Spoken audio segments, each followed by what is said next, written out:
আপনারা বলেন তো, ভাত পাক করে থুয়ে সেনাপতি, প্রধান সেনাপতিকে বলতেছে আমাকে 45 মিনিট টাইম দাও, 45, 1 ঘন্টা টাইম দাও, আমাকে 1 ঘন্টা টাইম দাও, 2 ঘন্টা টাইম দাও। বলতেছে না, যে হারে পঙ্গপালের মতন আসতেছে। দুপুর পর্যন্ত আমরা মনে করছি ঢাকা ফাঁকা, কেউ নেই। জোহরের নামাজ পর্যন্ত বোঝা গেল ওই শহীদ মিনারে 50-60 জন চেঁচা করতেছে। আমি চিন্তা করলাম কি করি, মোবাইল নেটওয়ার্ক ঠিক মতো পাই না, টাওয়ার ঠিক মতো পাই না। এই শালা পলক কখনো দেই কখন। হঠাৎ আমি ভিপিএন যোগ করে দেখি ভাই 3টার সময় ঢাকা পা দেওয়ার কোনো জায়গা নেই। তখন আমার মনে হলো তায়রান আবাবিল তারমিহিম বিহিজারাতিন মিন সিজ্জিল ফাজআলাহুম কাআসফিন মাকুল ইজা জা নাসরুল্লাহি ওয়াল ফাত। বিজয় কোনো মানুষের শক্তি নয়, বিজয় হলো আল্লাহর সাহায্য। জোরে কোন কথা ঠিক? দেখেন স্বরাষ্ট্রমন্ত্রীর কাছে আইজি বলতেছে, স্যার কি বলবো, আপনি তো খালি বলেন গুলি কর গুলি কর গুলি কর, কিন্তু লাভ তো হচ্ছে না। পুলিশ গুলি করে, যাক গুলি লাগে ওই সরে যায়, আর একজন ওই জায়গাতে দাঁড়ায়। এরা মরাকে আর ভয় করে না। এটা সেনাপতি বুঝবার পারছে, গুলি করেও যার কোক আটকানো যাচ্ছে না। যদি বাঁচবার পান হেলিকপ্টার রেডি আছে, পলান। 12 পদের আইটেম তৈরি করে খাওয়ার ভাগ্য হলো না ভাই। আল্লাহর ওলি বলেছে এক সময় বাংলার জনগণ গাছের গোড়ায় এমন ছাঁকুনি দিবে, দিল্লির মামু বাড়ি গিয়ে পড়বা। ধরে কোন কথা ঠিক? তো ইজ্জু মান তাশা ওয়া তুযিল্লু মান তাশা বিয়াদিকাল খায়র ইন্নাকা আলা কুল্লি শাইইন কাদির। কি বুঝতেছেন? ক্ষমতার মালিক কে? আরো জোরে বলেন, ক্ষমতার মালিক কে? একটু মনোযোগ দিয়ে শুনবেন। আলী বলতেছেন ফাতেমা একটা মাত্র মেয়ে ছাড়া দুনিয়ার অন্য কোনো মেয়েকে আমি চিনি না, সে মেয়েটা হলো হাসান হোসেনের মা, আমার বউ। সঙ্গে সঙ্গে ফাতেমা স্বামীর কপালে আর একটা চুমা খায়। আপনি যদি আপনার বউয়ের কাছে বলেন, ওগো তোমার মতো মেয়ে কেউ নেই, তুমি এত সুন্দরী কেন? বউ বলতেছে আর কাকে দেখছেন? কাকে দেখবো, তুমি ছাড়া তো আমার দেখা যায় নাই। আপনারা বলেন তো বউ কি খারাপ হবে? আলী বলে ফাতেমা একজন নারীর সঙ্গে দেখা করবে, পর্দার ব্যবস্থা কেন করা লাগবে? ফাতেমা বলে স্বামী গো, যে কয়টা মেয়ে দরজায় দাঁড়িয়ে আছে তার মধ্যে সবাই যদি পর্দানিশী হয় আর একজন যদি বেপর্দা হয়, সব মেয়েরাই পর্দানিশী, কিন্তু একটা হলো বেপর্দা। ও বেপর্দা নারী যারা শয়তানের যানবাহন তারা। আমি যেই বলবো বেপর্দা নারী যারা, আপনারা বলবেন শয়তানের যানবাহন তারা, বলতে পারবেন না? বেপর্দা নারী যারা, শয়তান যে আপনাদের এলাকাতে আসে পুরুষের মাধ্যমে কিন্তু আসে না, শয়তান আসে নারীর মাধ্যমে। নারী যদি বেপর্দা হয়, আল্লাহ যখন বললো ওয়ালা তাকরাবু হাযিহিস শাজারা ফাতাকুনা মিনাজ জালিমিন, ওই গাছের কাছে যাইও না, এই গাছের কাছে কি করো না, যাইও না। হাওয়া বেপর্দা হয়ে, হাওয়া কিন্তু বেপর্দা হয়ে গাছের দিকে তাকাবে, দেখি তো আর একটু সামনে যাই, যেই গাছে থেকে লাল টুকটুকা ফল, এত সুন্দর ফল রে, আর সেই গাছের কাছে যাওয়া আল্লাহ নিষেধ করলো। ইতিমধ্যে শয়তান মোসদ তাও ছিল, আমি তো আদমের কাছে জীবনেও যাবার পারবো না, তোক যখন পাইছি আদম অকার আমি ছাড়তেছি না, ওকে আমি সেজদা না দিয়ে শয়তান হনরে। বেপর্দা নারী যারা শয়তানকে দাওয়াত করে তারা, বেপর্দা নারী যারা শয়তানের যানবাহন তারা। সমাজের মধ্যে একটা যদি বেপর্দা নারী থাকে, এই গোটা সমাজের যুবক নষ্ট হয়ে যাবে। আপনারা বলেন তো পরিমণি কি বেশি? আপনার মুরব্বীরা বুঝবেন না বাবা, এটা হুর পরি লয় রে, এটা পরিমণি। একটা পরিমণি লক্ষ লক্ষ যুবকের চরিত্র নষ্ট করেছে। এই যুবকেরা কোনোদিন খারাপ হইতো না, বেপর্দা পরিমণির কারণে তারা খারাপ হয়ে গেছে। আমার মা বোনেরা পর্দার আলোচনা করতেছে, আমার একটু গুরুত্ব দিয়ে শুনবেন। একটা একটা মেয়ে যদি বেপর্দা হয় আর সেই মেয়ের সাথে আমি ফাতেমা সরাসরি যদি কথাবার্তা বলি, তাহলে মেয়েটা আমার চোখের চেহারা, মুখের চেহারা, আমার গায়ের রং পরপুরুষের কাছে বলতে পারে। একটা পরপুরুষকে গিয়ে যদি বলে ফাতেমার চোখের সাইজ এরকম, ফাতেমার মুখের সাইজ এরকম, তাহলে বলো গো স্বামী, পর্দার মধ্যে থাইক আমার লাভটা কি? বরং আমি ফাতেমা মেয়েদের সঙ্গে দেখা করতে গেলেও পর্দার ব্যবস্থা করতে হবে। এমন মেয়ে ফাতেমা গভীর রাত্রে মৃত্যুবরণ করেছে, তাকে হযরত আলী কবর দেওয়ার পরে আল্লাহকে বলতেছে, আল্লাহ পর্দানিশী ফাতেমার কবরটাকে তুমি কবুল করে নাও। দোয়া করার সঙ্গে সঙ্গে থেকে সামনে কয়েকটা পুরাতন কবর দেখা যায়। এইমাত্র ফাতেমার কবর দিল, সেই নতুন কবর নাই, গোটা জান্নাতুল বাকি। হযরত আলী দৌড়ায় বলে ফাতেমার কবর, এখনই কবর দেওয়া হলো, সে কবরটা গেল কোন জায়গায়? কে যেন ডাকতে বলে, আলী রে, ফাতেমা আমার পর্দানিশী, আমি আল্লাহ জহুরা ডিগ্রি দিয়া ফাতেমার কবরটাকে কিয়ামত পর্যন্ত পর্দা করে দিয়েছি। তাহলে পুরুষের 1 নম্বর আমল কি? আরো জোরে কোন কি? আর মেয়েদের 1 নম্বর আমল কি? ওয়াআমিলুস সলিহাতি ওয়া তাওয়াসাউ বিল হক। ঈমানের ওয়াজ করছি, আমলের ওয়াজ করছি, এখন হকের উপর ওয়াজ হবে। শুনবেন না? হাজার হাজার মানুষ মসজিদের ভিতরে নামাজ পড়তেছে একজন ইমামের নেতৃত্বে। হাজার হাজার মানুষ মসজিদের ভিতরে নামাজ পড়তেছে একজন ইমামের নেতৃত্বে। নেতা কয়জন? আরো জোরে কন। একজন। আপনারা বলেন তো, ইমামের আগে কেউ নিয়ত বানছে? ইমামের আগে কেউ রুকুত গেছে? ইমামের আগে কেউ সেজদাত গেছে? ইমাম সেজদা থেকে মাথা তুললে মুসল্লি ভাবতেছে 2 সেজদা 1 সেজদা বানাবো, এরকম দেখছেন?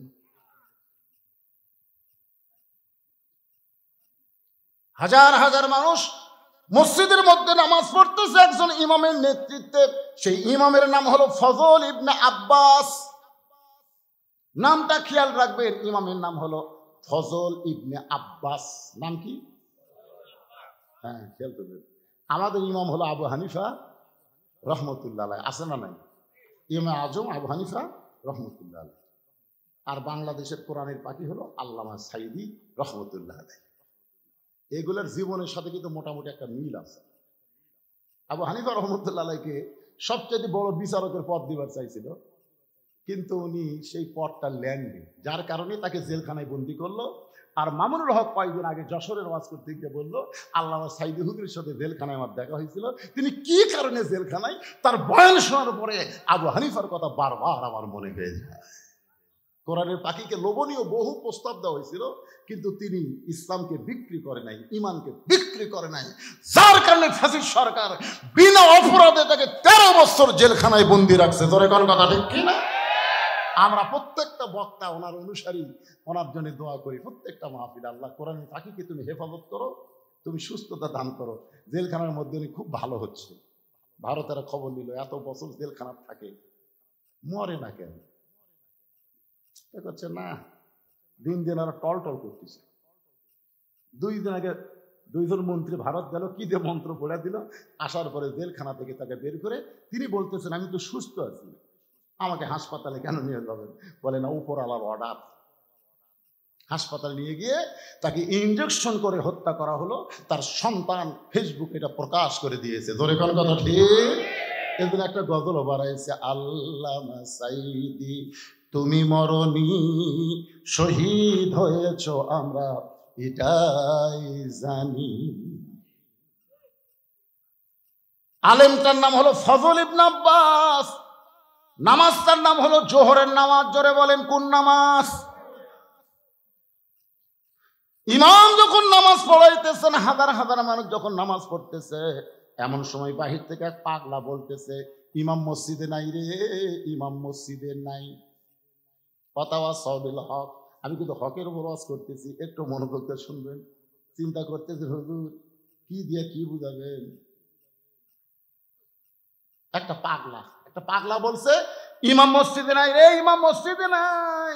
সমস্ত মুসল্লি হাত এরকম বাঁধা অবস্থায় চোখ টিরা করে দেখছে। আপনারা বলেন তো, পাগলা কি ভিতরে না বাইরে? আর মুসল্লিরা বাহিরে না ভিতরে? তাহলে বাইরের একটা পাগলা বলতেছে ইমাম মসজিদে নাই, তোমার চোখ টেরা করে দেখতেছো কেন? ইমাম সামনে না গেলে তো তোমরা নামাজের নিয়তি করোনি, জোরে কোন কথা ঠিক কি না? আর একটা পাগলা কি কয় সেইটা শোনার পরে তোমরা এরকম আসামির মতো হাত বেঁধে আবার চোখ টেরা করলে। আজকে আমরা আলেমেরা কোরআনের তাফসীর মাহফিলে কোরআনের তাফসীর করি, আর একজন জালেম এসে মুখের সামনে থেকে মাইক টান দেয়, জোরে কোন কথা ঠিক কথা বলে। আর আপনারা খালি সামনে থেকে দেখেন, যা হোক হুজুর উপদেয় হয়ে যায়। আমাকে কি চিন্তা করে দেখেন, ফজল ইবনে আব্বাস নামাজ শেষ করলেন, নামাজ শেষ করার পরে মুসল্লি বাইরে এসে দেখে পাগলা ঘুরতেছে। রে পাগলা, এই তুই নিজেও নামাজ পড়বি না, আমাকেও নামাজ পড়তে দিবি না? পাগল বলতেছে, ভাই আমি তো তোমাকে বিরুদ্ধে বলিনি ভাই, আমি কি বলছি মুসল্লি মসজিদে নাই, এ কথা বলছি? আমি বলছি ইমাম মসজিদে নাই, তো তোমরা খেপো কেন? আমি তো তোমাদের বিরুদ্ধে বলিনি, আমি ইমামের বিরুদ্ধে বলেছি। মুসলিমরা বলতে ঠিকই তো, তাই রে, এই তো আমাকে বিরুদ্ধে করে। আজকে আলেমদেরকে ধরে ধরে জেলখানা দিয়ে যাবে, ইমামদেরকে ধরে জেলখানা নিয়ে যাবে, আর মুসলিমরা বলবে আমাকে তো ধরতেছে না রে। খুব মনোযোগ দিয়ে শুনবেন, সমস্ত মুসল্লি বলতেছে এই পাগলা তো আমাদের বিরুদ্ধে বলে নাই, পাগলা তো ইমামের বিরুদ্ধে বলেছে, খামাকা পাগলার সঙ্গে গন্ডগোল করে লাভ কি, চলো যায়। এমন সময় কতগুলো মুসল্লি বলতেছে ইমামের বিরুদ্ধে বললি হামাকের বিরুদ্ধে বলা, ঠিক কিনা বলেন? এমন সময় ফজল ইবনে আব্বাস মসজিদ থেকে বের হচ্ছেন, এক মুসল্লি বলতেছে হুজুর এই পাগলা কইছে ইমাম মসজিদে নেই, আমরা চোখ টেরা করে দেখছি, তখন আপনি সামনেই ছিলেন। আমরা হাজার হাজার মুসল্লি সাক্ষী দিচ্ছি এই পাগলা যা বলেছে ভুল বলেছে, আপনি যে মসজিদে ছিলেন এটা আমরা চোখ টেরা করে দেখছি তো। আর এই পাগলা কছে ইমাম মসজিদে নাই। আপনার মাধ্যমে আমরা পাগলের বিচার চাই। সমস্ত মুসল্লি হলো সাক্ষী, আর ইমাম হলো বিচারক, পাগল হলো আসামি। ফজল ইবনে আব্বাস বলতেছে রে পাগল, আজকে সমস্ত মুসল্লি সাক্ষী দিচ্ছে আমি মসজিদের মধ্যে ছিলাম, আর তুই বলছিস আমি মসজিদে নাই, এখন তোকে আসামি বানায় বিচার করা লাগবে। সঙ্গে সঙ্গে পাগল বলতেছে ইন্নাল্লাহা ইয়ামুরুকুম আন তুআদ্দুল আমানাতি ইলা আহলিহা ওয়া ইযা হাকামতুম বাইনান নাস আন তাহকুমু বিল আদল। এই মুসল্লিরা আসল বিচারক চিনে না, এই কারণে তোমাকে বিচারক বানাচ্ছে। তুমি ফজল ইবনে আব্বাস তো জানো আসল বিচারক কে, জোরে কান আসল বিচারক কে? বাংলার জনগণ জানে না, নকল বিচারকের কাছে বিচার চায়, কিন্তু আসল বিচারক হলেন আল্লাহ। এত বছর পরে হাসিনার বিচার করে দেখায় দিছে আল্লাহ ধরে ধরে ধরে না, আবার ধরলেও কিন্তু সরে না, তাই না? আল্লাহ ধরে না রে, আল্লাহ ধরে না, এত কিছু করতেছে রে, হাসিনা কিছু পায় না রে। ঈসা আলাইহিস সালাম বলে আল্লাহ ফেরাউনকে তোমার কলেমার দাওয়াত দিবে এলাম, আর ফেরাউন যে হারে আমাকে ধাবড়ায়, আল্লাহ আমি আর কত দৌড়াবো? আল্লাহকে জাগা মতো যা পাগলা, জাগা মতো যা, ধরা হবি যা। দৌড়াইতে দৌড়াইতে সামনে হলো সাগর, ফেরাউনকে আর দৌড়াবো না, তিন দিকে আমরা লাঠি সোটা নিয়ে দাঁড়ায় আছি, এখন পলাবি কোন দিক দিয়ে? মুসা কয় আল্লাহ আর তো আমার যাওয়ার জায়গা নাই, এখন তো আর দৌড়ানোরও জায়গা নাই। আল্লাহ বলতেছে বাড়ি মার, 12 মার, লাঠির বাড়ি মারছে, 12 লাইন রাস্তা হয়ে গেছে। ফেরাউনকে ধর, আল্লাহ কয় ফেরাউন এতক্ষণ ভালোই দৌড়ালি, এখন রাস্তা পেয়ে তুইও যাবো, যা। যেই গেছে ভাই পানি আগের মতো হয়ে গেছে, দৌড়াবো না। হাসিনার অবস্থাও তাই, খালি আলেমদেরকে ধাবড়ায়, ধরে কর কথা কন না কেন? একটু মনোযোগ দিয়ে শুনবেন, পাগল বলতেছে ওরা বিচারক চিনে না বলে তোমার কাছে বিচার চাইছে, কিন্তু তুমি একজন আলেম, তুমি তো জানো আসল বিচারককে। বিচার করতে হবে আল্লাহর আইন দিয়ে, মানুষের তৈরি আইন দিয়ে বিচার করলে চলবে না। সঙ্গে সঙ্গে ফজল ইবনে আব্বাস আল্লাহর দিকে খেয়াল করে বলতেছে রে মুসল্লিরা, পাগল যা বলেছে ঠিক বলেছে, পাগল যা বলেছে ঠিক বলেছে।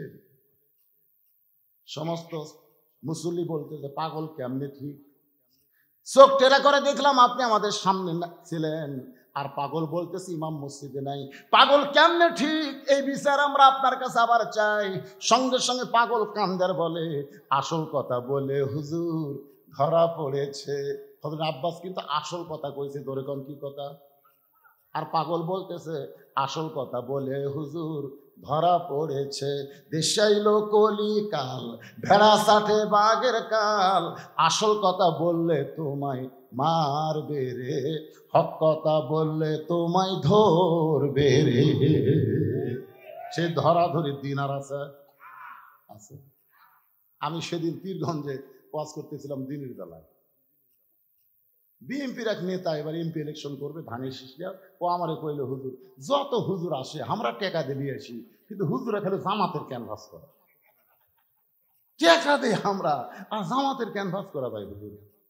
আমরা তো সামনে আর কোনো মাহফিল করবার দিব না।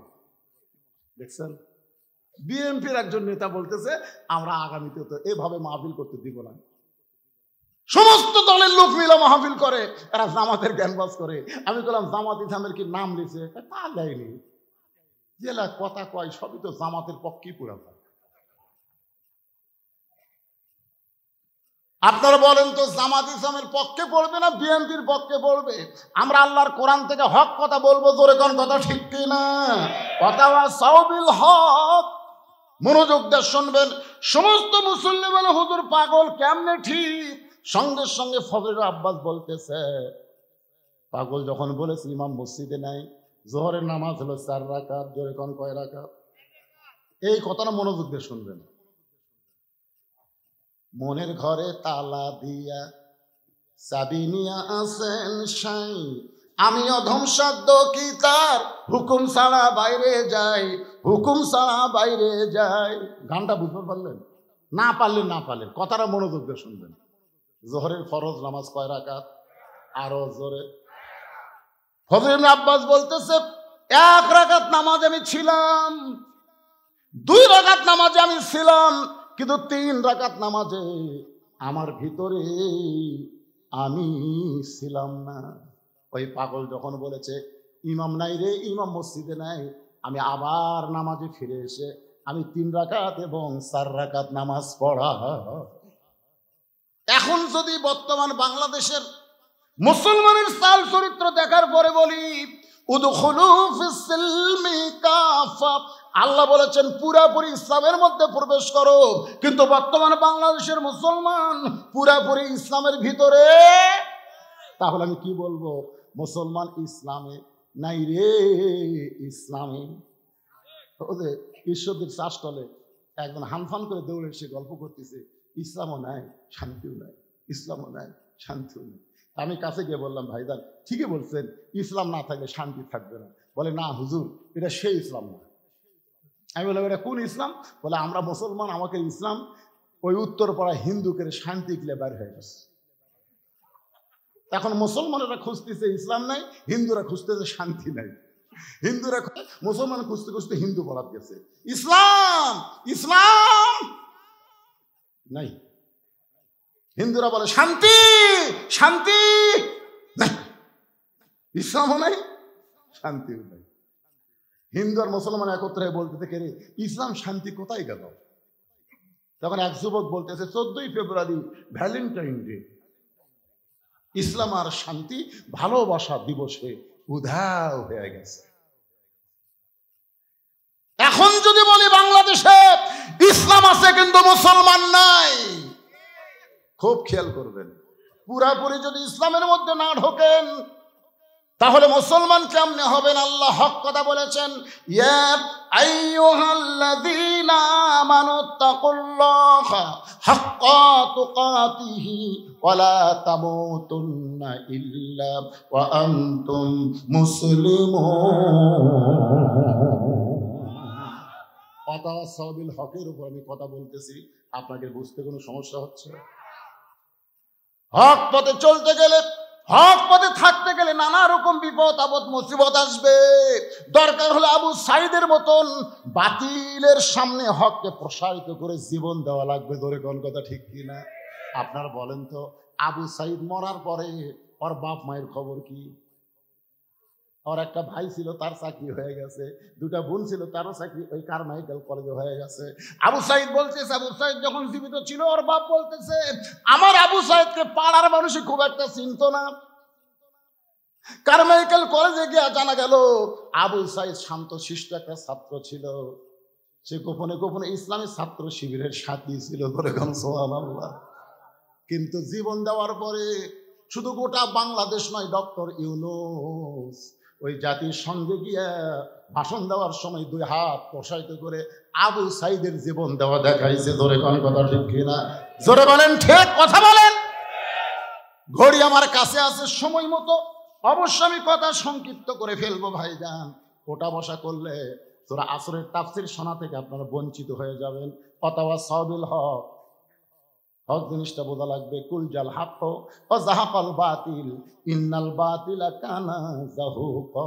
আপনার বলেন তো, মামুনুল হককে যখন জেলখানা নিয়ে যাচ্ছিল, আপনারা দেখছেন? জেলখানা থেকে যখন আদালতে নিয়ে যাচ্ছে, দেখেননি? খবরে দেখেননি? সাইড থেকে মানুষের কি বলতে, আসসালামু আলাইকুম হুজুর, টেনশন করবেন না হুজুর, আল্লাহ আপনাকে মুক্ত করে দিবে। বলেনি? বলেনি? যখন বলেনি, বলেছে হুজুর আসসালামু আলাইকুম। মামুনুল হকের সাথে একটু হাত লাগাবার চাই, কিন্তু হাতের দিকে তাকিয়ে দেখেছে হ্যান্ডকাপ মারছে ভাই। আর এখন শালা করে যখন কোটত নিয়ে যায়, এই ম্যানকে এক্সাম মারিছে ভাইজান, পরে হাত দা দেখে ওর একটা বিসি নেই। আর এই হাসানার যা মারিছে, ওরা দেখলে তো বলে এতগুলো হাজার হাজার পুলিশের মধ্যে ওই দৌড়ে যায় কিভাবে লাগতে পারবে রে, একেবারে ছক্কা মারা দিছে। ধরে কোন কথা ঠিক।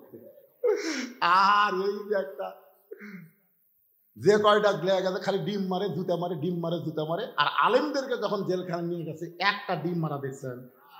যে কয়টা যুদ্ধ অপরাধী জেলত নিয়ে গেছে, কোর্টে যখন নিয়ে যায় কোনো ডিম মারা দেখছেন? এখান থেকে প্রমাণ হলো হক কথা। বাংলার মুসলমান আজও আলেমদেরকে ভালোবাসে, জালেমদেরকে ঘৃণা করে। জোরে কোন কথা ঠিক কিনা? অথবা সাহাবীর সবর। সূরা আসরের 4 নম্বর বিষয় হলো ধৈর্য ধারণের শিক্ষা দেওয়া লাগবে। বিপদ আপদ মুসিবত যখন আসবে, আল্লাহ কোরআনে বলেছেন, ওয়ালা নাবলুওয়ান্নাকুম বিশাইইন মিনাল খাউফি ওয়াল জুই ওয়া নাকসিম মিনাল আমওয়ালি ওয়াল আনফুসি ওয়াস সামারাতি ওয়া বাশশিরিস সাবিরিন। কি মোনাজাত করে দেবো? কেউ যে ওঠা বসা করে কেন? আচ্ছা, যে মেয়ের কোনোদিন বাচ্চা হয়নি, বিয়ার পরে প্রথম বাচ্চা হবে, ওই বাচ্চা হওয়ার খবর জানে? হয়তো খালি ধান্দা করছে আমার পায়ের তলে সন্তানের জান না, মা হলে আমার পায়ের তলে সন্তানের জান। কে মা হওয়ার ঠেলা জানিস? প্রসব বেদনা যখন শুরু হয়ে গেছে, মেয়েটা মা হবে কিন্তু প্রসব বেদনার খবর তো জানে না। কলিজা থেকে যখন একটা টান ধরেছে, এত ব্যথা, ব্যথার ছবি বাহিরে এসে চিল্লাইতেছে, বিষ খাবো গলার দড়ি দিব মরে যাব, বিষ খাবো গলার দড়ি দিব মরে যাব। এই কথা যখন বারবার বলতেছে, দাদি নাই দৌড়ে এসে ধাক্কায় ধাক্কায় ঘরের মধ্যে তোলে, ওঠ ওঠ, ঘরের মধ্যে তুলে বালিশে শোয়ে দিয়ে বলে, পাতাওয়া সব সবর, ধৈর্য ধর, কারণ মা হবার চাস, মা হওয়া এত সহজ না। মায়ের পায়ের তলে সন্তানের জান্নাত। জোরে গান ঠিক কিনা? ধৈর্য ধর, চিল্লা চিল্লি করিস না। কেন জীবন দিবি, কেন বিষ খাবি? তুই যে মা হবি, মা হতে গেলে একটু কষ্ট স্বীকার করাই লাগবে। বারবার বুঝানোর পরে ধৈর্য ধারণ করেছে। এদিকে ধাত্রী সন্তান টানতেছে, ও তো জীবন যায় যায় অবস্থা, দাঁতের উপর দাঁত দিয়ে ই করতেছে, আর পানির মধ্যে কাপড় চুবড়ায় কপালে দিয়ে বলে, একটু ধৈর্য ধর, একটু ধৈর্য ধর, এই কষ্টটা সবর কর। এক সময় বাচ্চা প্যা প্যা বলে কান্দে, কঠিন প্রসব বেদনায় মা বেহুশ হয়ে যায়। মা যখন বেহুশ হয়ে গেছে, সন্তানকে গোসল করায়া ওই দাদি নানি যখন নাতনির বুকের উপরে সন্তান দেয়, ওই সন্তানের পরশে মা হুঁশ ফিরে বা। আস্তে করে ডান হাত দিয়ে টানে এনে বাচ্চারে চুমা খায়। দাদি এনে বলে, চুমা খাচ্ছিস কেন? ওরে ফাইলা দে, লাত্তি মার। এরই জন্যই তো গলার দড়ি দিবার চাইলে, বিষ খাবার চাইলি, একে ওরা আদর করতেছিস কেন? মা তখন বলে, দাদি বুঝবার পারিনি, কষ্টের পরে এমন শান্তি, এত প্রশান্তি হবে বুঝবার পারিনি। ও দাদি, সন্তানকে বুকে পাওয়ার সঙ্গে সঙ্গে আমি সব কষ্টের কথা ভুলে গিয়েছি। এত নির্যাতন, এত জেল জুলুম, এত কিছুর পরে, গুম হত্যার পরে, ফাঁসির পরে, ইসলামী আন্দোলনের জীবনে সব বেদনার চাইতে বেশি কষ্ট কর্মীরা পাইছে। ধরে কোন কথা ঠিক কিনা? এত কষ্টের পরে 54 বছর ধরে আমরা দেখতেছি এই বাংলাদেশ হলো বাপের দেশ, তারপরে হলো জিয়াউর রহমান ভাইয়ের দেশ, তারপরে দেখলাম এরশাদ চাচার দেশ, তারপরে দেখলাম ভাবির দেশ, তারপরে দেখলাম আবার বাপের মেয়ে, বাপের বেটি শেখ হাসিনা, তারপরে দেখলাম শহীদ জিয়ার ম্যাডাম জিয়া, তারপরে দেখলাম 15 বছর বিনা ভোটের সরকার, দিনের ভোট রাতে হয়, ভোট ছাড়াই নেতা হয়। আপনারা বলেন তো, কোন পুরুষ মানুষ বিয়ে করে নাই, ও যদি বাপ হওয়ার চায় সম্ভব? কথা কোন সম্ভব? যদি বিয়ার আগে বাচ্চা চাই, বাচ্চা যেমন অবৈধ, ভোট না পাইয়া এমপি হওয়া এটাও হলো অবৈধ। এরকম বিনা ভোটের সরকার, এটা দেখতে দেখতে আমাদের 54 বছর দেখা শেষ। আগামীতে দেখতে চাই আল্লাহর কোরআনের বাংলাদেশ। কারা কারা দেখতে চান? 2 হাত তুলে আর আল্লাহরে দেখান। লিল্লাহে তাকবীর। অনেক জীবন গিয়েছে, হাত নামান। অনেক হত্যা করা হয়েছে, সমস্ত নেতাদেরকে ফাঁসির মঞ্চে নিয়ে গেছে। ধরে কোন কথা ঠিক? কোরআনের পাখিকে বিনা অপরাধে 13 বছর জেলখানা, হাসপাতালে তাকে হত্যা করা হয়েছে। এত প্রসব বেদনা কষ্টের পরেও আমরা যেন সন্তানের মতো আগামীতে দেখতে পাই বাংলাদেশে আর কোনো মানুষের আইন চলবে না, আল্লাহর কোরআন দিয়ে বাংলাদেশ চলবে। ভালো মানুষগুলোকে আমরা ভোট দিয়া সংসদে পাঠাবার পারবো। ধরে কণ্ঠে। আজকে শয়তানেরা বলে সংবিধানের দোহাই দেয়, পবিত্র সংবিধান পরিবর্তন করা যাবে না। সংবিধান কি আল্লাহর? যে সংবিধানে বাংলাদেশ চলে, এই সংবিধান কি আল্লাহর? এই সংবিধান হলো মানুষের তৈরি করা। জোরে কোন কথা ঠিক কিনা? মানুষের তৈরি করা সংবিধানকে পবিত্র সংবিধান বলা যাবে? আর সেইটার দোহাই দিয়ে রাষ্ট্রপতি চুপ্পু এখনো বসে আছে। জোরে কোন ঠিক কিনা? হাসিনা পলায় গেলেও চুপ্পুরে সরান যাচ্ছে না। একটাই হলো সংবিধান। কি মনে করতেছেন? মানুষের তৈরি আইন, মানুষের তৈরি সংবিধান মুসলমানের রাষ্ট্রে চলতে পারে, চলতেছে। কারণ কি? আমরা খালি ওয়াজ শুনতেছি। এই যে কোরআন, আমি যদি আপনাদেরকে বলি আসেন ধরেন তো, তখন আপনি চিন্তা করবেন শরীর ঠিক আছে কিনা, এটা ধরার মতন পজিশনে আমি আছি কিনা দেখেন। ধরবার গেলে আপনার খেয়াল করা লাগবে, আগে খেয়াল করা লাগবে আমার শরীর। পারবেন? এটা ধরবার গেলে আপনার মনে হবে লা ইয়ামাসসুহু ইল্লাল মুতাহহারুন। ততক্ষণ পর্যন্ত এটা স্পর্শ করা যাবে না যতক্ষণ পর্যন্ত পবিত্র না হবে।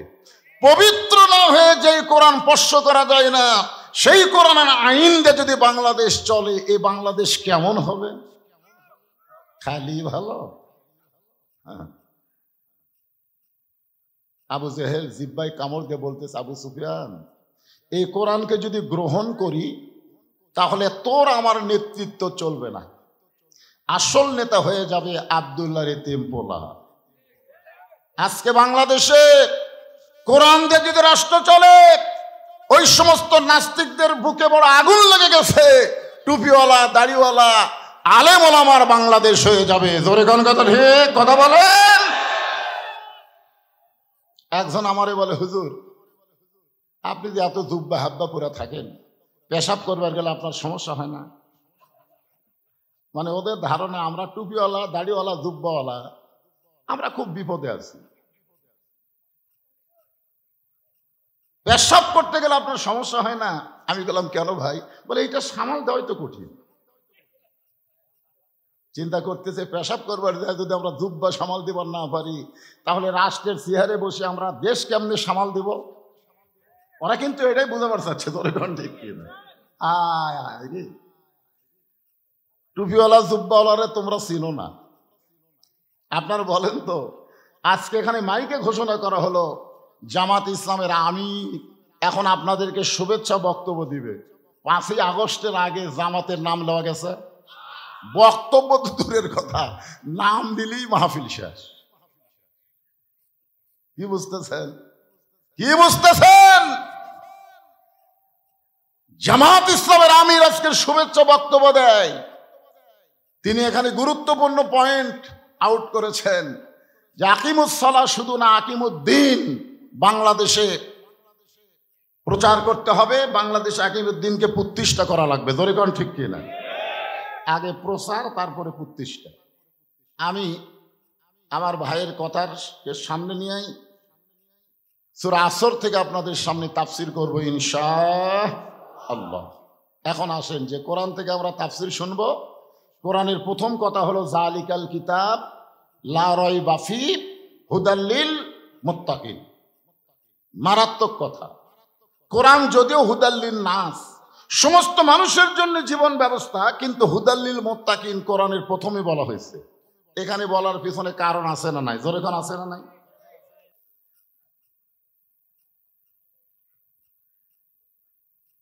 আচ্ছা ঠিক আছে, এর মধ্যে খালি এই করতে আপনি কানে কানে বলেন, ওই আবার কাগজ লেখা দিচ্ছে।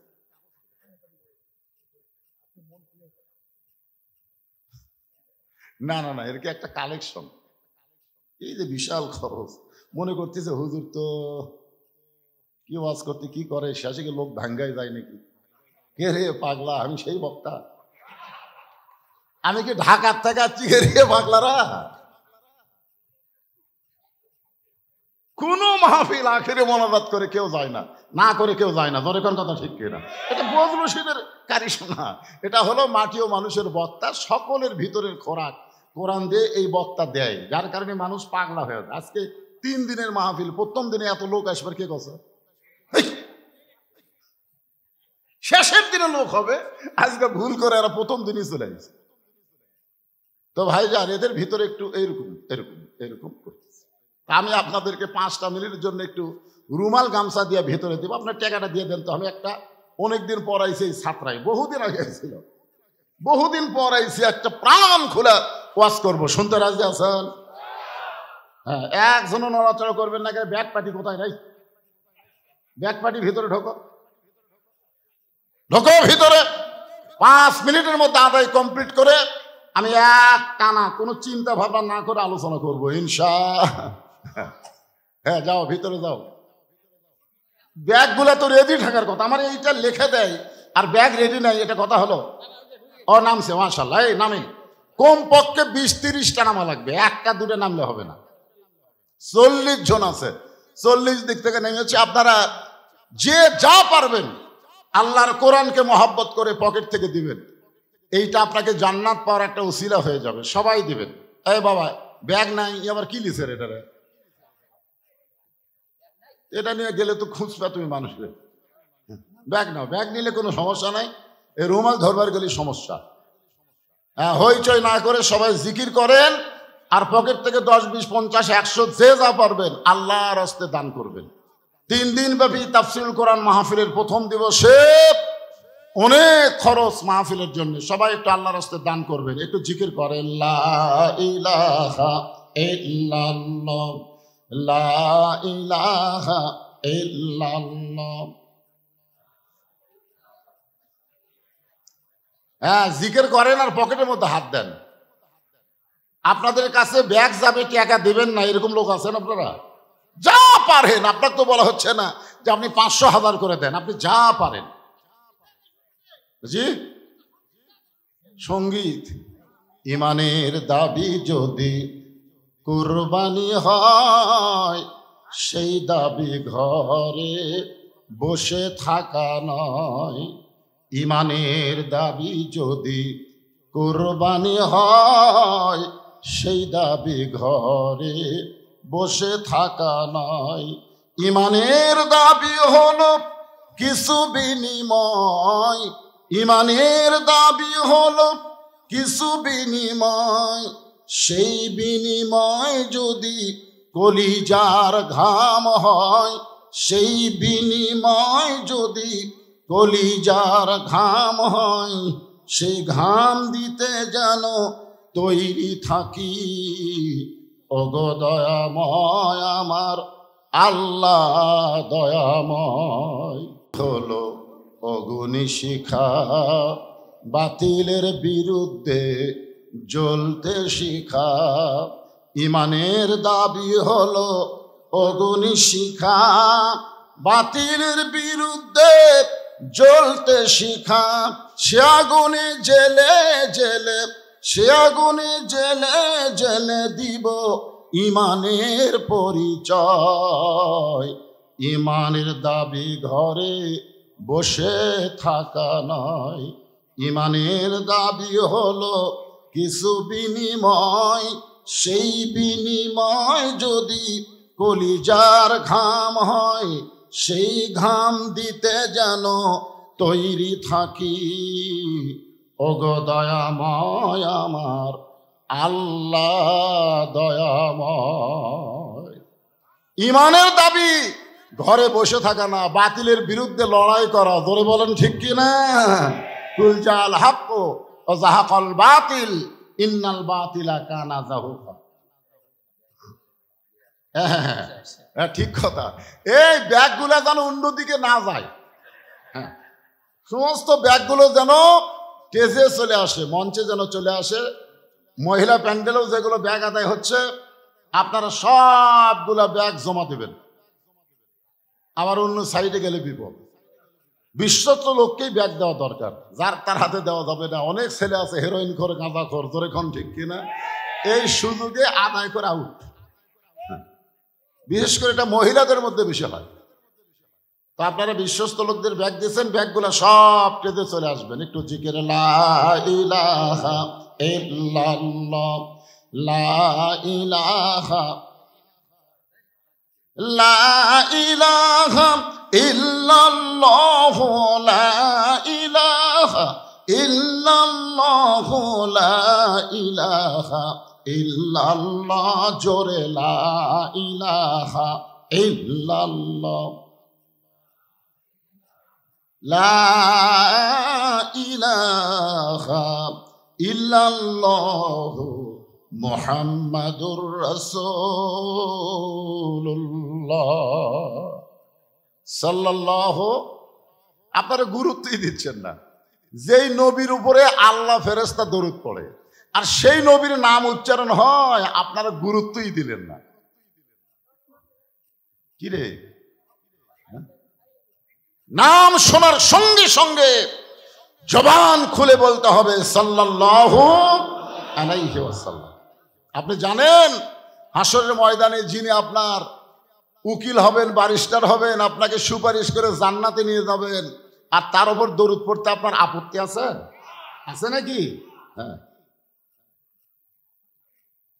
এবার চলে আসি পবিত্র কালামুল্লাহ শরীফের 114টা সূরার ভিতরে একটা ছোট্ট সূরা হলো সূরা আসর। আসর মানে হলো সময়, আবহমান কাল। বর্তমান সময় আমাদের বাংলাদেশের জন্য মোটামুটি ভালো, খুব ভালো না, তবে মোটামুটি, কথা কয় না, ভালো না। শুভেচ্ছা বক্তব্য কে দিল? আওয়ামী লীগ না জামাত? আরো ধরে কর। আপনাদের নিয়ামতপুরে আমি বহু মাহফিল করছি, এলাকায় যে জামাত আছে আমি বুঝবারই পারিনি, কিন্তু আজকে বুঝলাম সময় মোটামুটি ভালো। ওরা সব কাজ হয়ে চলে গেল, ধরে কর ঠিক কিনা? মঞ্চে আল্লাহ জামাতকে কবুল করলো, আলহামদুলিল্লাহ। মিশে মায়ায় বন্দি থাইকা করলাম কত খেলা, পশ্চিমে তাকায়া দেখো তোমার ডুইবা গেছে বেলা। বেলা মানে সময়, বেলা মানে কি? সময়। সময় অত্যন্ত গুরুত্বপূর্ণ একটা বিষয়। এই সময়ের সদ্ব্যবহার করা লাগবে। সারা জীবন ঘুষের চাকরি করে চাকরি যখন রিটায়ার হয়েছে তখন আল্লাহকে বলতেছে, আল্লাহ আমি তওবা করতেছি, আর কোনোদিন ঘুষ খাবো না আল্লাহ। আপনারা বলেন তো, আর দুই কান্দের ফেরেশতা কি বলবে? শালা যখন ঘুষের চাকরি করছে তখন তওবা করেনি, সময় গেছে আর এখন তওবা করতেছে, আল্লাহ কবুল করবে? সারা জীবন চুরি বাটপারি ডাকাতি করেছে, বুড়া বয়সে কাঁদতেছে আর বলতেছে আল্লাহ আমি আর চুরি করব না। আল্লাহকে চুরি করার মতন শক্তি তোর দেহ নাই। তো সময় থাকতে আমাদের সময়ের গুরুত্ব দেওয়া লাগবে, ধরে কোন ঠিক কি না? আপনারা বলেন তো, আপনাদের হায়াতের জিন্দেগিতে কোন সময় আল্লাহর সবচাইতে পছন্দ? কথা কয় না। যৌবনের সময়টা আল্লাহর কাছে সবচাইতে পছন্দ। তোমার শৈশবকাল বুড়াকালের কোনো হিসাব দেওয়া লাগবে না, খালি যৌবনকালের হিসাব দিয়ে জান্নাতে চলে যাও। এখন যুবকেরা তোমরা কি করতেছা এই যৌবন বয়সে? যৌবন বয়সে তোমরা সময় নষ্ট করতেছো কার পিছনে? কথা কয় না।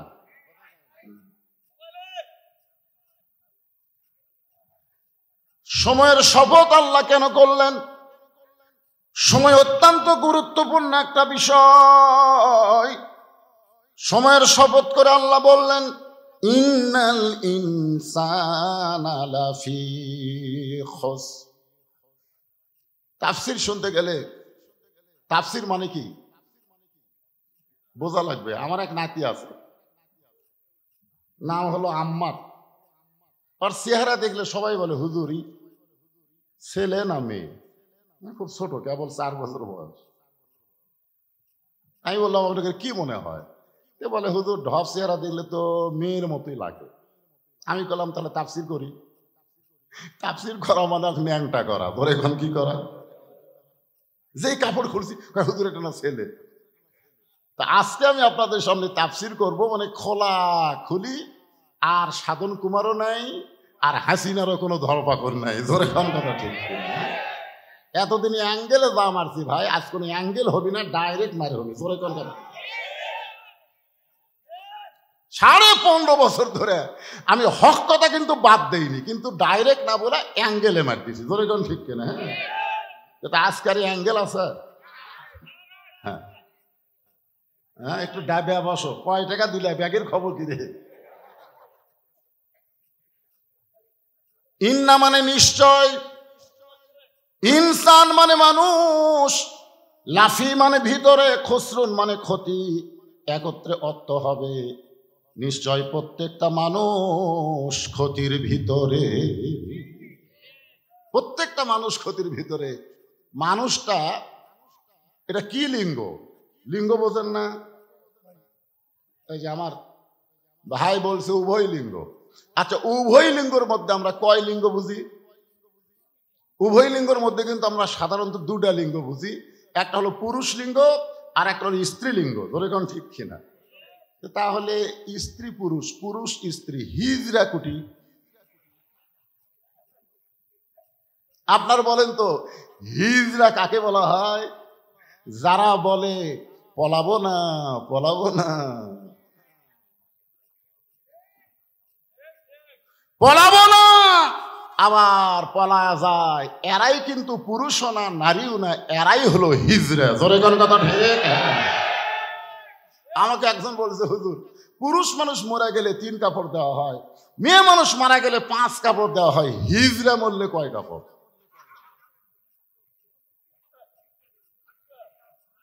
আমি আমার এলাকাত কোনো হিজরা মরা দেখিনি। আপনাকে এলাকাত কোনো হিজরা মরছে? কথা কয় না একেবারে। কে নওগাঁ বাস স্ট্যান্ডে গেলে রাত্রেবেলা বহু হিজরা দেখা যায়। কিছুদিন আগে এক হিজরা আমারে সালাম করে 50 টাকা দিল। আমি বললাম মেয়া মানুষ সালাম করলো, পরে দেখি মেয়াও না মরদ না, হিজরা। একটু মনোযোগ দিবেন, হিজরাও মানুষের মধ্যে পড়বে। সেই হিজরা মারা গেলে কয় কাপড় আমি আজকে আপনাদের কোরআন হাদিসের দলিল দিয়ে বলবো ইনশাআল্লাহ। তবে আসেন একটু মনোযোগ দিয়ে শোনেন। মানুষগুলো ক্ষতির মধ্যে। আল্লাহর যত সৃষ্টি আছে সবচাইতে উত্তম সৃষ্টির নাম হলো মানুষ। এই মানুষের সৃষ্টির কথা বলতে গিয়া আল্লাহ 4টা শপথ করেছে, জোরে বলেন কয়টা? 1 নম্বর শপথ হলো 3, 2 নম্বর হলো জাইতুন, 3 নম্বর অতুরি সিনিন, 4 নম্বর শপথ হলো ওয়াহাজাল বালাদিল আমিন। এরপরে আল্লাহ বললেন লাকাদ খলাকনাল ইনসানা ফি আহসানি তাকবীর। আপনারা বলেন তো, কোন মানুষ যখন শপথ করে যে আল্লাহ শপথ করে বলতেছি এবার দাঁড়ি পল্লাদ ভোট দেব, আমাদের আর কোনো বলার কিছু আছে না? মানে শপথ যখন করছে তাহলে দিবেই। মানুষ মিথ্যা কথা বলে, এই জন্য মানুষের শপথ করা লাগে। আপনারা বলেন তো আল্লাহ কি মিথ্যা কথা কয়? কিন্তু আল্লাহ এখানে 4টা শপথ কেন করলেন? 4টা শপথ করে আল্লাহ বুঝাইলেন মানুষ কোনো তুইয়া মুইয়া সৃষ্টি না, মানুষ হচ্ছে আল্লাহর সবচাইতে পছন্দনীয় মহব্বতের ভালোবাসার সৃষ্টি। জোরে কোন কথা ঠিক কি না? এই জন্য সবাই আমার সঙ্গে বলবেন আদর করে, বলেন বলেন, আদর করে মানুষ আল্লাহ বানায়া কেমনে দিবেন ক্ষতির মধ্যে ফেলিয়া। লাফি খুসরুন। আমরা গজলে বললাম এত আদর করে আল্লাহ মানুষ তৈরি করছে, সেই মানুষ ক্ষতির মধ্যে পড়ুক, এটাকে আল্লাহ চায়? চায় না। আপনারা দেখবেন যেখানে আল্লাহ ইবাদতের কথা বলেছেন সেখানে বলেছেন অমা খালাকতুল জিন্না ওয়াল ইনসা ইল্লা লিয়াবুদুন, জিন এবং মানুষকে আমার ইবাদতের জন্যই সৃষ্টি করেছি। কিন্তু ক্ষতির কথা যখন বললেন তখন আল্লাহ জিনক বাদ দিলেন। এখানে আল্লাহর বলা দরকার ছিল ওই আয়াত অনুযায়ী যে ইন্নাল জিন্না ওয়াল ইনসানা লাফি খুসর, নিশ্চয় জিন এবং মানুষ ক্ষতির ভিতরে। কিন্তু ইবাদতের কথা বলার সময় আল্লাহ জিন ইনসান বললেন, আর ক্ষতির কথা বলার সময় আল্লাহ জিনক মাইনাস করলেন। কারণ কি? কারণ হলো আল্লাহ মানুষকে এত ভালোবাসে, মানুষ ক্ষতির মধ্যে পড়ুক এটা আল্লাহ চায় না। যেরকম ছেলে ছাত্রা বাজারে দোকান দিচ্ছে, দুপুরবেলা যখন বাড়িতে গেছে বাপ বলতেছে তুই যে ব্যবসা করতেছিস তো লাভ হবে। ছেলে রাগ করে বলে আব্বা লাভের জন্যই ব্যবসা করছি, লাভ হবে না কেন? বাপ বলতেছে চিন্তা হয় বাকি খায় খায় সব যদি শেষ করে দেয়। আপনারা বলেন তো ছেলের লাভের কথা চিন্তা না করে বাবা কিন্তু ক্ষতির দিকে খেয়াল করতেছে, কারণ ছেলেকে অত্যন্ত ভালোবাসে। বর্তমান ফেরাউনের যুগে ব্যবসা করা খুবই কঠিন। জোরে খান কথা ঠিক কিনা? এমন কসম করি ভাই 2 দিন পরে টাকা দেবো ভাই, দে ভাই দেবে। পরে দেখবেন বাকি নেওয়ার পরে উনি রাস্তায় পাঠিয়েছে, ওই তো আর আপনার খরিদ্দারি নাই, বরং ও রাস্তা বাদ দিয়ে আর এক রাস্তা দিয়ে হাঁটে। এই সময়ে তুমি ব্যবসা করতেছো, তুমি কি লাভ করতে পারবে? বরং ক্ষতির মধ্যে পড়ে যাবে। আল্লাহ তার মানুষকে এত ভালোবাসে যার কারণে ক্ষতির কথা বলে আল্লাহ বলতেছেন ইল্লাল্লাযীনা আমানু ওয়া আমিলুস সলিহাতি ওয়া তাওয়াসাউ বিল হক ওয়া তাওয়াসাউ বিস সবর। ক্ষতির মধ্যে তোমরা পড়বা না যদি তোমরা 4টার মধ্যে থাকো। জোরে কোন কয়টা? আরো জোরে, জোরসে বলুন। এই 4টার ভিতরে 1 নম্বর হলো ঈমান। ঈমান যদি না থাকে তুমি যতই নামাজ পড়ো, যতই রোজা করো, যতই জিকির করো, একটাও আল্লাহর দরবারে কবুল হবে না। এখন আপনারা বলেন তো বাংলাদেশের মুসলমানের ঈমানের খবর কি? 5ই আগস্টের আগে আমার এলাকার এক ইমাম সাহেব মোনাজাত করতেছে রব্বানা আতিনা ফিদ দুনিয়া হাসিনা। হাসানার জায়গাত হাসিনা। মুসল্লিরা তো আরবি বোঝে না, কেউ ধরবার পারে নাই। একজন হাফিজ সাহেব বলতে হুজুর মনে হয় হাসানা হবে। এই পাগলা, যে ভয় লাগছে ওটি হাসানা আছে? আপনারা বলেন আল্লাহ ছাড়া কোনো মানুষকে ভয় করে যখন কেউ কাম করবি তার ঈমান আছে না গেছে? 15.5 বছর আমার এই ঈমান কোথায় ছিল? খুব খেয়াল করবেন। ইন্নাল্লাযীনা ক্বালু রাব্বুনাল্লাহু সুম্মা ইসতাকামু তাতানাজ্জালু আলাইহিমুল মালাঈকা আল্লাহ তাখাফু ওয়ালা তাহজানু ওয়া আবশিরু বিল জান্নাতিল্লাতী কুনতুম তুআদুন।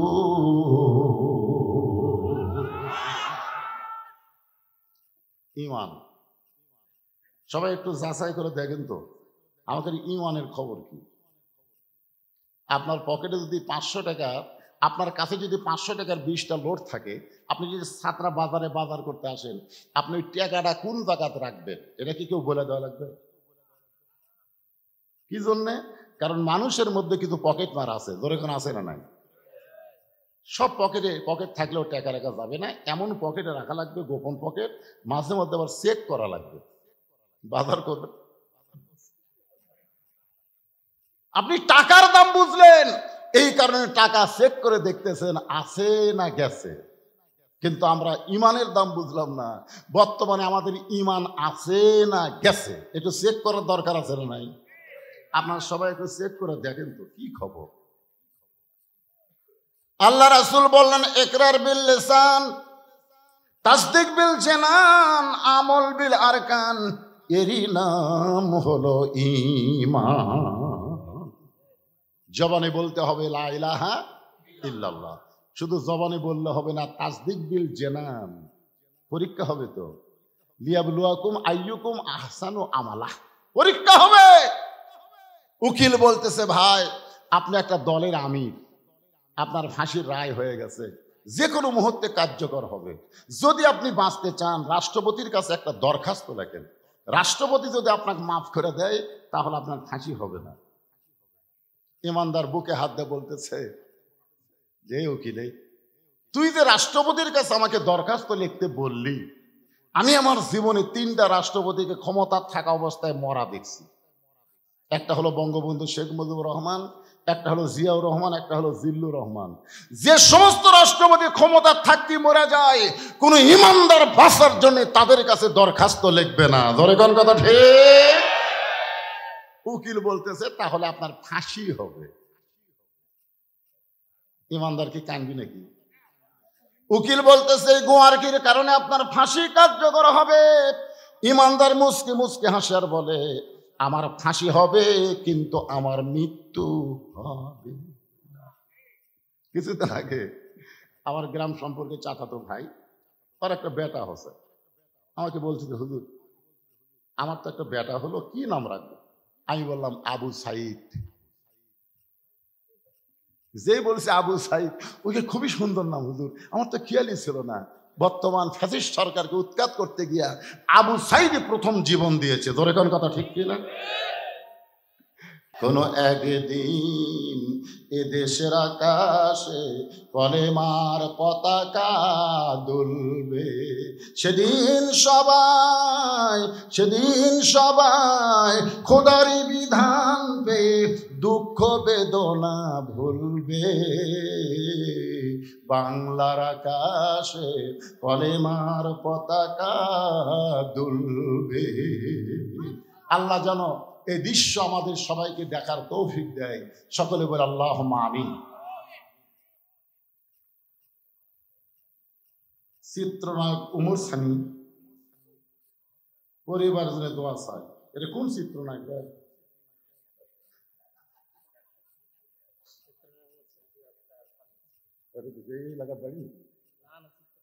চিত্রনায়ক উমর সানি কি জন্য টাকা দিল? আচ্ছা ঠিক আছে, ওই মৌসুমীর স্বামী চিত্রনায়ক উমর সানি 2000 টাকা নগদে দান করছে। আমরা দোয়া করি আল্লাহুম্মা ইহদিনাস সিরাতাল মুস্তাকিম। জি, টাকাটা আসলো কিভাবে? এখন টাকা আসার কোনো বহু মাধ্যম আছে, বিকাশ আইছে। চিত্রনায়ক উমর সানি আজকের এই কোরআনের মাহফিলে 2000 টাকা দান করছে। আর আবার ওটা আমরা হেডলাইন করবে, হেডলাইন সবাই ইস্তেগফার বলে আস্তাগফিরুল্লাহ। এই দোয়াটা করে দেন, বসেন সবাই বসেন। আস্তাগফিরুল্লাহাল্লাযী লা ইলাহা ইল্লা হুয়াল হাইয়ুল কাইয়্যুম আতুবু ইলাইহি। ভাই দোয়া করে দিন। আল্লাহুম্মা আমিন। আল্লাহুম্মা আনতাস সালাম ওয়া মিনকাস সালাম তাবারাকতা ইয়া যাল জালালি ওয়াল ইকরাম। আয় আল্লাহ তাআলা, তোমার বান্দারা কঠিন গরমের মধ্যে ঘন্টার পর ঘন্টা বসে আজকে 3 দিন ব্যাপী তাফসীরুল কোরআন মাহফিলের প্রথম রজনীতে আখেরি মোনাজাত আমি গুনাহগারের সঙ্গে রহমতের দরজায় ফকির হয়ে দোকানে হাত তুলেছি। আল্লাহ মেহেরবানি করে আজকের মাহফিল আমাদের সকলের হিদায়াতের জন্য, নাজাতের জন্য, জান্নাতের জন্য কবুল করো। এই মাহফিলের শুরু থেকে শেষ পর্যন্ত যত আলোচনা হয়েছে আল্লাহ, এর মধ্যে যদি ত্রুটি হয়, ভুল হয়, মাফ করে এর যে হাদিয়া মঞ্জুর করো। সোনার মদিনায় নবী পাকের রওজা মুবারকে আল্লাহ কবুল করে নাও। তামাম আম্বিয়ায়ে কেরাম, আসহাবে কেরাম, তাবিঈন কেরাম, তাবা তাবিঈন কেরাম, তামাম পৃথিবীর মাটির নিচে যত মুমিন মুমিনা শুয়ে আছে আল্লাহ, সকলের আরওয়াহ পরে হাদিয়া কবুল করো। আল্লাহ আমরা যারা হাত তুলেছি, আমাদের জনম দুকুনি মা যাদের কবরে চলে গেছে, ছোট্ট একটা শব্দ মা, এই নামের মধ্যে যে কি মধু, যাদের মা নাই তারাই বুঝতেছে। এই দরদের মা যাদের কবরে গেছে আল্লাহ মেহেরবানি করে মায়ের কবরকে জান্নাতের টুকরা বানিয়ে দাও। আল্লাহ বাবার বাড়ি ঘর সবই আছে, দরদের বাপ যে আমাদের এতিম করে যাদের কবরে চলে গেছে আল্লাহ মেহেরবানি করে বাবার কবরকে জান্নাতের টুকরা বানিয়ে দাও। আমাদের দাদা দাদি, নানা নানি, আত্মীয় স্বজন, শ্বশুর শাশুড়ি যাদের কবরে গেছে আল্লাহ কবরবাসীদের মাফ করে দাও। আল্লাহ কষ্ট করে মেহনত করে হাজার হাজার টাকা খরচ করে, হাজার হাজার না লক্ষ লক্ষ টাকা খরচ করে আজকে 3 দিন ব্যাপী তাফসীরুল কোরআন মাহফিলের আয়োজন যারা করেছে আল্লাহ, এই আয়োজক কমিটিকে তুমি জান্নাতি মানুষ হিসেবে কবুল করে নাও। আল্লাহ আল্লাহ মাহফিল করতে গিয়া অনেকে টাকা দিয়েছে, পয়সা দিয়েছে, দিবে, আল্লাহ শ্রম দিয়েছে, কষ্ট করেছে আল্লাহ, এই কষ্টগুলো টাকা পয়সা দান করাগুলোকে জান্নাতের বিনিময় হিসেবে কবুল করে নাও। আল্লাহ আল্লাহ সাদরা তাফসীর কমিটিকে আল্লাহ তুমি কবুল করো। আয় আল্লাহ আজকের মাহফিলের সম্মানিত সভাপতিকে আল্লাহ তুমি কবুল করো। আল্লাহ আজকের মাহফিলের আয়োজক কমিটিকে তুমি কবুল করো। আল্লাহ আল্লাহ যে বাসায় আমি ছিলাম, আমাকে মামা বলে ডাকে আমার ভাগিনা, দোয়া চেয়েছে, ব্যবসা বাণিজ্য করে হালাল পথে উপার্জন করার তৌফিক দাও, ব্যবসা বাণিজ্যের মধ্যে বরকত দিয়ে দাও। আল্লাহ আমার ভাগিনা সহ তার বাবা মা আপনজন সবাইকে আল্লাহ রহমত বরকতে কবুল করো। আল্লাহ তার সন্তান লেখাপড়া করে রাজশাহীতে আল্লাহ তুমি রহমত নাজিল করো। আয় আল্লাহ তাআলা গোটা বিশ্বের মুসলমানকে হেফাজত করো, বিশেষ করে ফিলিস্তিনের মুসলমানের জন্য দোয়া করি। আল্লাহ আল্লাহ কাবা ঘর ধ্বংস করতে এসেছিল আব্রাহা, তুমি আবাবিল পাখি দিয়া কাবা ঘর হেফাজত করেছো। আজকে তোমার ঘর ফিলিস্তিনের বাইতুল মুকাদ্দাসকে রক্ষা করতে গিয়া তোমার বান্দা বান্দিরা, শিশু বাচ্চারা পর্যন্ত জীবন দেয়। আল্লাহ পৃথিবীর মানচিত্র থেকে ইসরায়েলকে তুমি মুছে দাও। আল্লাহ সব পারে, ইহুদিরা হলো মুসলমানের সবচাইতে বড় শত্রু। আল্লাহ হিটলার চেয়েছিল ইহুদিকে শেষ করতে, কয়েকটাকে বাইসা রেখে দেখে দিয়েছে যে এরা কত বড় ইসলামের শত্রু। আল্লাহ আল্লাহ ইসরায়েলের হাত থেকে ফিলিস্তিনকে আল্লাহ হেফাজত করো। আমার বাংলাদেশের প্রতি খাস রহমত নাজিল করো। আল্লাহ আল্লাহ আল্লাহ যে কোরআনে আলোচনা শুনলাম আল্লাহ, সে কোরআন কত সুন্দর বাস্তব জীবনে আগামীতে আমাদের দেখার তৌফিক তুমি দান করে দাও। আল্লাহ আয় আল্লাহ তাআলা কত মানুষের জানাজার নামাজ আমরা পড়েছি, এই 2 হাত দিয়ে কত কবরে আমরা মাটি দিয়েছি। একদিন আমরা সবাই মরে যাব, যেদিন আমাদের মরণ হবে ইমানের সাথে, ইজ্জতের সাথে মুসলমান হয়ে মৃত্যুর সময় আমাদের জবানে তুমি ঈমানকে নসিব করে দিও। আমার মা বোনদের জন্য দোয়া করে আল্লাহ পর্দানিশি কবুল করে ফাতেমার চরিত্র দিও। লা ইলাহা ইল্লাল্লাহু মুহাম্মাদুর রাসূলুল্লাহ সাল্লাল্লাহু আলাইহি সাল্লাম। আসসালামু আলাইকুম ওয়া রাহমাতুল্লাহি ওয়া বারাকাতুহু।